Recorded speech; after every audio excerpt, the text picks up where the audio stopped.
Hello दोस्तों, welcome to the news 15। मैं स्नेहा आपके साथ। दोस्तों, जैसा कि हम सब जानते हैं कि हम कुछ भी सामान खरीदे तो हमें उन चीज़ों पर टैक्स पे करना पड़ता है और हमें भारत सरकार को भी कई तरह के टैक्स को पे करना पड़ता है। तो इसमें जहाँ कुछ डायरेक्ट टैक्स होते हैं तो वहीं कुछ इनडायरेक्ट टैक्स भी होते हैं।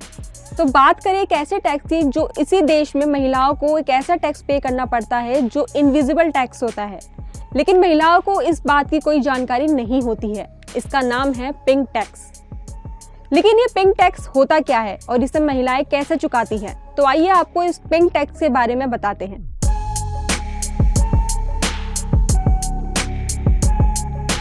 आपको पिंक टैक्स के बारे में बताने से पहले आपको ये बता दें कि न्यूयॉर्क के उपभोक्ता मामलों के विभाग के जरिए किए गए स्टडी में पता चलता है कि 800 से ज्यादा समान प्रोडक्ट्स की कीमतों की तुलना करने पर महिलाओं के लिए बने प्रोडक्ट्स की कीमत पुरुषों के लिए बनाए गए प्रोडक्ट्स की तुलना में 7% अधिक होती है।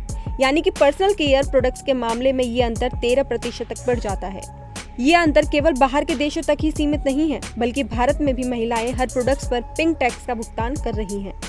आपको सबसे पहले बताते हैं कि पिंक टैक्स क्या है, जो सिर्फ महिलाओं को ही भरना पड़ता है। आपको बता दें कि पिंक टैक्स कोई ऑफिशियल टैक्स नहीं है, ये एक इनविजिबल टैक्स है। ये टैक्स महिलाओं के लिए बनाए गए प्रोडक्ट्स पर लगता है।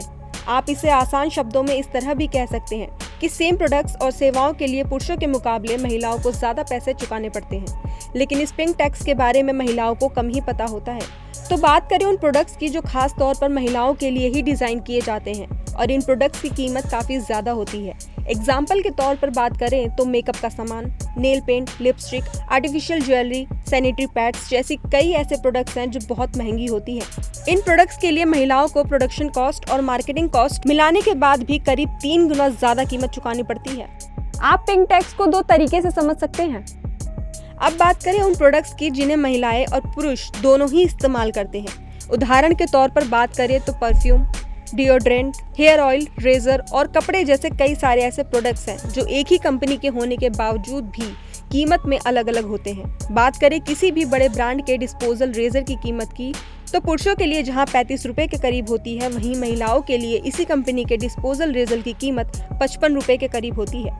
इस तरह पुरुषों के मुकाबले महिलाओं के परफ्यूम, डिओड्रेंट, हेयर ऑयल और कपड़ों की कीमत भी ज्यादा होती है।